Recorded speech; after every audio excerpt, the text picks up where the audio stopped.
This is a review of the TsirTech Smart Table for iPads and tablets with a built-in charger. It's black in color. It is also available in white. In the box, you'll find the charging cable, which is a USB connector on one end and a micro USB connector on the other. It's 32 inches long. You'll also see a plug-in LED lamp. It's a gooseneck lamp that's 13 inches long.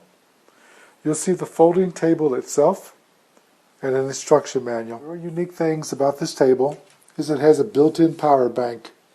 That's a 10,000 milliampere battery that's built into the surface of the table, and it has two charging ports. One of them has an output of 5 volts at 1 amp and one at 5 volts and 2 amps. There's an off-on button that you can press to start the charging of your product or to check the status, and if you press the button, you'll see here 4 bright blue LEDs. That indicates that the power bank is fully charged. This is an excellent battery in here, and our test results came out very positive. This lithium battery that's inside of here is of a design that it should be able to be charged roughly 500 times. The battery likes to be charged at 5 volts DC and 1 amp. The beauty of this stand is it folds up for storage, but it opens up to be a full-size table for you to work on while you're sitting in a chair or in the bed. You open up the legs, and when you get done and flip this over, you now see you have a table stand to use, like I said, in a bed or in a chair or even sitting on the couch. The beauty of this is that now you can reach up and pull this up, and you see these two little shelves pop out. This one's for your tablet and this one's for your phone. On the back of this you'll see a small tilt bail that you can pull down, and you'll see these spots in here. That's where you can adjust this to any angle you want, all the way up to vertical and back down to like maybe a typing angle, for example. This allows you to adjust it to suit your needs, like you can lay in bed and be reading right now. If you've got it opened up and you're ready to go, you can set your tablet in here, and if you like, over on this side you see this little spring-loaded rubber bail arm. You can move this over, and it actually presses down on top of the tablet and holds the tablet into place. In addition, you have a smaller spot over here where you can sit and rest your phone. Now, like I said, you could be sitting in bed reading, able to answer your phone calls, working away, typing, whatever you wanted to do in the comfort of sitting down on your couch, for example, take it outside, or like I said, being in bed. If you're reading your Kindle that doesn't have a backlight, for example, or you're trying to write something on a piece of paper and you want the room a little bit dark, you have this adjustable gooseneck LED lamp, and I just plugged it into the battery output USB port, and I press the button right here to turn it on, and now the LED light is lighting up the work surface. Done using it, it's just as simple as unplugging it from the table. This battery's not just for running the light. This battery is quite powerful. It can actually charge 2 devices at the same time as long as you use your own cables. Here I have a amp meter voltmeter plugged in line to measure the current, and I have it plugged into an iPad Air. You can see it's not charging yet, and I have to reach over and press the on button, and you see that the iPad Air is drawing 1.91 amps, which is quite a hefty load, and the iPad Air started charging. Like I mentioned, you can even plug in a second cord and charge 2 devices at the same time. There is one problem with this table. It's not a deal breaker. I still like the table a lot, but it clearly says it will charge 2 items simultaneously and not put a maximum of 3 amps. You saw that I was drawing 1.9 amps into this iPad Air, and so now I'm going to plug in a iPhone 5S, which would draw less than 1 amp. I'm going to plug it in here, and you'll see the LEDs go out, which means that both devices stop charging. If I press the button here, it'll start and go off again.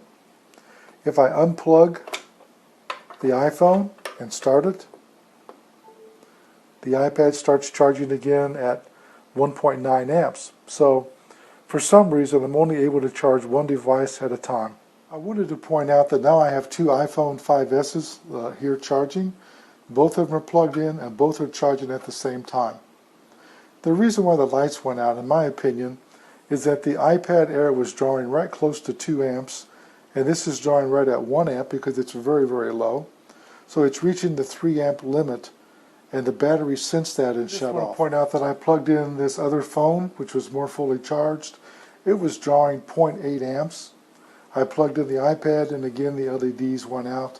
So this battery pack is not capable of putting out the current that it's specified as far as max current.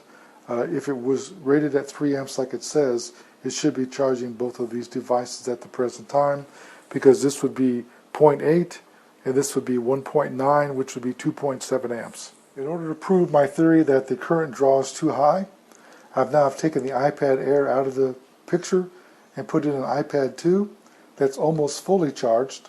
The more fully charged the device is, the less current it draws.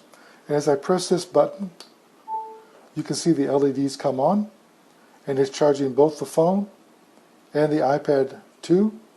And if I come over here, the phone is drawing 0.77 amps.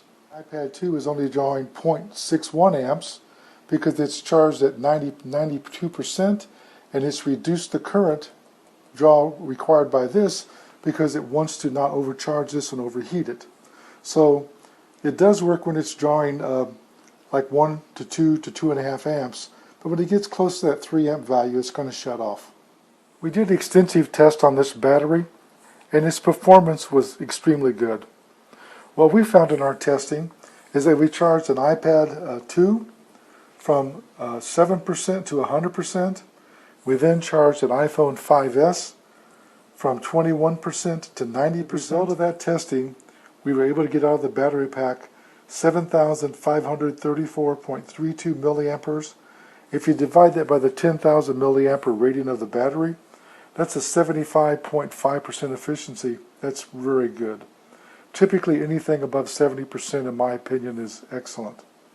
That means you could charge an iPhone 5S 4.83 full charges, and you can charge an iPad 2 1.09 full charges. So this is a pretty good battery pack. I want to show that if you have a thicker case on your phone, like this is an outer box Defender, it won't fit under this tab here, but it will stand on top of the tab. I just want to point out that the slot here is only for thinner cases, for example, like this is a folding case. If you're looking for a work table that you can use in your bed, for example, to read with, to type with, just to relax with, or use on a couch or a chair, this is an ideal product. My wife has used it for several days and she likes it a lot. It folds up for storage. You can fold it up and put it down beside the couch, for example, or beside the bed, but it opens up to a full-size table. You can even use it to eat your breakfast on. Just be careful that you don't spill something down inside the battery slots. Here you can see the tray in action while my wife sits on a couch. It makes a nice typing tray where you can just sit and relax and continue working and not have to hold the iPad or have it lay in your lap. I want to point out that if you want to close this down, you can't just lift this bail up and close this, because these flaps will automatically fold in, and this will want to fold in, and it will hit across the top of your devices and won't allow it to go flat. So before you do that, you should unload the shelves and take your tablet and your phone out of the way, and as you close this up, automatically you'll see these snap down. Well, the battery performance was very good. The table's nice, it's sturdy. My wife liked it quite a bit. I rated it 5 stars. This review was done by jjceo. I'd like to tell you that I received a sample for test and evaluation, and I promise to give a fair and honest review.